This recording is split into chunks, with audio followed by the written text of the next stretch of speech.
राजस्थान में एक भक्त रहते थे, रामदास जी। उनका नियम था कि वे हर शुक्ल पक्ष की एकादशी को खाटू पैदल जाया करते थे। वहां जाकर वह श्याम कुंड में स्नान करते और बाबा के दर्शन करके ही प्रसाद पाते थे। और रात को शयन आरती के बाद मंदिर के बाहर बैठकर भजन कीर्तन करते थे।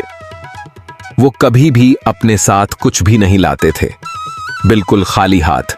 फिर भी हारे के सहारे प्रभु श्याम उनसे बहुत प्रसन्न रहते थे और उन्हें अपार स्नेह करते थे। धीरे धीरे समय बीता और रामदास जी वृद्ध होने लगे। अब उनके शरीर में पहले जैसा बल नहीं रहा, लेकिन उन्होंने अपना नियम नहीं छोड़ा। उनका मन अब भी वहीं था, भक्ति में अटल, श्याम के चरणों में। बाबा श्याम को उन पर दया आ गई।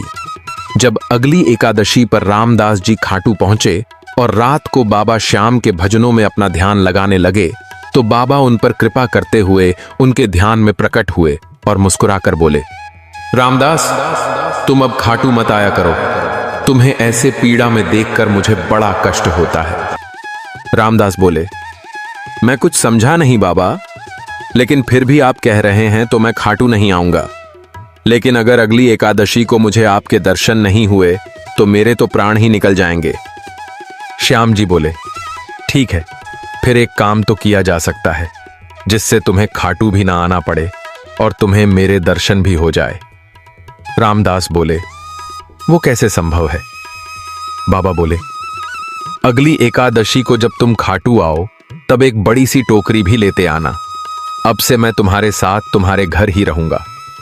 रामदास बोले, नहीं बाबा, आप ये 56 भोग का प्रसाद और ऐश्वर्य छोड़कर मुझ गरीब के साथ रुखी सूखी खाकर जमीन पर नहीं सो पाओगे।